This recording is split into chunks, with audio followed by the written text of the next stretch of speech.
Now for Bitcoin, because Bitcoin's roughly the 10th of the size of the estimated gold market, you know, and the if you take out lost coins, and I mean now with the correction, Bitcoin's a little bit lower. So it's a smaller enough asset that, you know, United States could have a massive impact on Bitcoin if they say, hey, we want to go out and buy 1 million coins. Now that's not my base case, even though there are some bills like the Cynthia Lummis bill and others that are advocating for pretty large purchases. My general base case is to err more conservative and assume maybe they'll ring fence the Bitcoin they already have and stop selling it and reclassify it. Maybe they'll buy a little bit around the margins.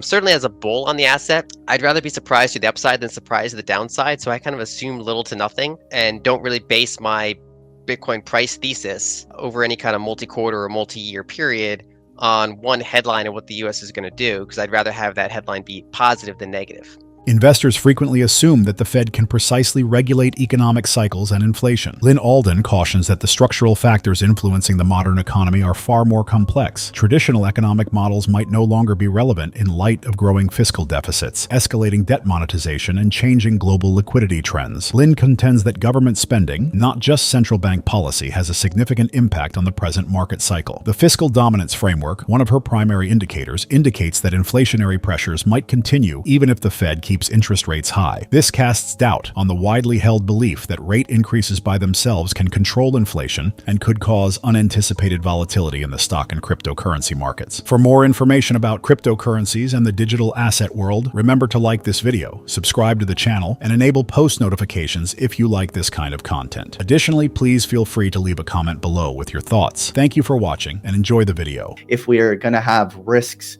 to equity markets here, that in itself poses some sort of short-term risks, maybe not the long-term bullish view, but short-term liquidity risks associated with market volatility.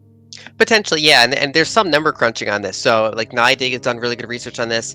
Like pre-2020, the correlation between Bitcoin and equities was lower. Then it became higher. Now, a lot of that happened because liquidity became a much bigger factor. So when we're doing like major fiscal and monetary liquidity bazookas, the correlation of a lot of things goes up. And so that's kind of been like an artifact of that. But then certainly, yes, of course, once we get the spot Bitcoin ETFs that we had, and then now we get these other aspects going on, more integration between Bitcoin and the financial system, that can certainly increase correlation. We also, I partnered with Sam Callahan, and we released a research report on the correlation between Bitcoin and liquidity. And we also compared other asset classes to liquidity. And at least the way we measured liquidity, Bitcoin had the highest correlation with liquidity compared to stocks, compared to gold, compared to bonds. And I think there's a couple of reasons for that. One is so risk-on assets generally have higher positive correlation with liquidity. So that's stocks, for example, whereas gold's more mixed because it's sometimes it's risk-on, sometimes it's risk-off, but it's got a little bit of a different dynamic there. It's not a pure risk-on asset. Bitcoin's interesting because, like gold, it doesn't have earnings, but like equities, it's still treated like a risk-on asset. And so in some ways, it's a more pure liquidity barometer or liquidity correlate than any other asset class of similar size. And so that's my general view, is that it's probably going to continue to be pretty heavily correlated with liquidity, with the exception of major headline risks. So the United States buys 500,000 coins. I mean, that's going to override liquidity for a period of time, kind of like how the election was really positive for price for a number of months, even though liquidity was not really great, because when you have a major like administration change and major favorable shift toward Bitcoin, that can override that liquidity correlation for a period of time. So in general, I expect it to continue to be pretty correlated with liquidity as a base case. So if someone has a view on liquidity over, say, a 6 or 12 month period, Bitcoin is potentially one of the ways to express it. And then there's other kind of industry specific variables that you can go to. Like a lot of my research kind of focuses on that because I'm kind of tied into that space. And so yeah, I think there's be more and more kind of integration in that sense. In addition, it's one of the it's like the most liquid asset on like a weekend, or one of it trades 24/7. So a lot of times people use it as like a weekend sell signal if they want to de-risk their portfolios due to something over the weekend. I think cycles are probably going to look a little different. I think people assume that the 4-year cycle is like built into law. I think as Bitcoin integrates more with the system and becomes larger, I think those cycles could change in structure. And it's certainly the case that it could peak for a year or so, but that might be different than peaking for like a 2 to 3 year period. And and this goes back to the other metrics I look at. Like, for example, there are on-chain indicators and other metrics of euphoria that you can kind of measure in the Bitcoin space. And one of my favorites is market cap compared to realized cap. And realized cap is basically just on-chain average cost basis. So like, what is the price of the network, except instead of using the current Bitcoin price for every coin, you look at every coin and price it the last time it moved, which is generally a lot of that volume is when people send it to exchanges or brought it from exchanges, which is a pretty psychologically important price level. And the point of all that rambling is that when you have a big disconnect where market capitalization shot up way faster than cost basis, you're more at risk. It's a sign of euphoria, and the prices that we're seeing might not be, say, quote unquote real, because they haven't really been like liquid and realized for a long enough period of time. And what I would say is that this cycle hasn't reached anywhere near the levels of euphoria based on that metric or similar metrics than the prior major like multi-year cycle tops. But for example, in like say March 2024, it reached like a moderate level, and we did get like a 7-month consolidation. And then it reached kind of similar levels back in say November 2024 when it broke out and kind of touched 100K for the first time. So certainly these like mid-level euphoria periods could give us 6-12 months of consolidation. I would just classify that a little bit different than what we've seen in like major tops. Government spending is one important thing to keep an eye on. For instance, cutting Social Security or Medicare would have to come from other sources because the current GOP platform has promised not to do so. Significant spending cuts, however, appear improbable given the enormous deficits anticipated over the next 10 years. This implies that liquidity infusions might go on, which might eventually help Bitcoin. Furthermore, the US government may expand its Bitcoin holdings according to certain policymakers. Lynn Alden cautions against basing financial choices on such headlines, even though this is still hypothetical. Rather, she stresses how crucial it is to concentrate on more general macroeconomic patterns and Bitcoin's changing function as a financial asset. To remain up to date on the most recent developments in Bitcoin, cryptocurrencies, and the digital economy, please take a moment to like this video, subscribe to the channel, and enable post notifications. How does fiscal dominance still hold? Gold surge and Trump's deficit concerns suggest markets are already reacting to fiscal risks. Does this contradict your thesis? I would say that the market is there's a higher level of uncertainty around the thesis than there was, say, maybe 12 months ago.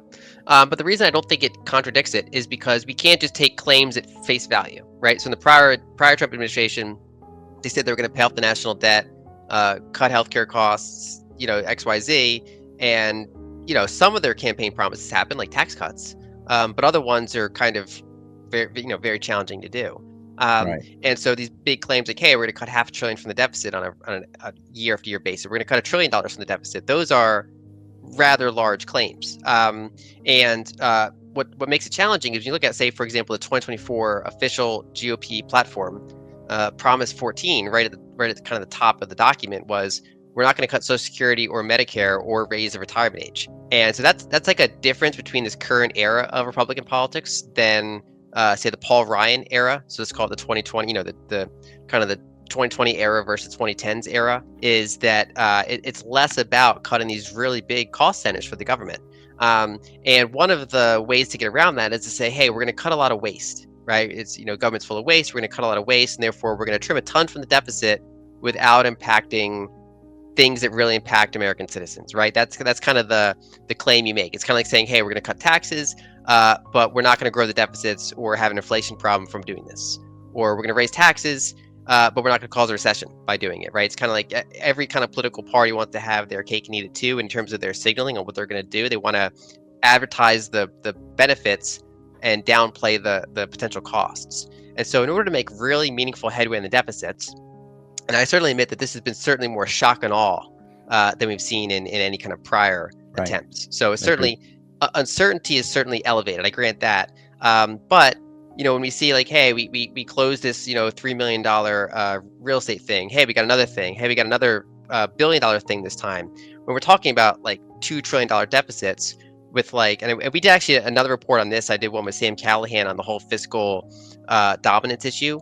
And basically, like over 80% of the spending growth expectations over the next 10 years are tied to those more entrenched entitlement programs. And so they take rather significant overhauls to go after. major overhauls of Medicare, major overhauls of Social Security. The big area, DoD, that's probably one of the biggest variables because, the whole thing, Pentagon's not audited, really big cost center, very politically entrenched. I mean, every single congressperson tries to defend whatever DoD spending's happening in their district.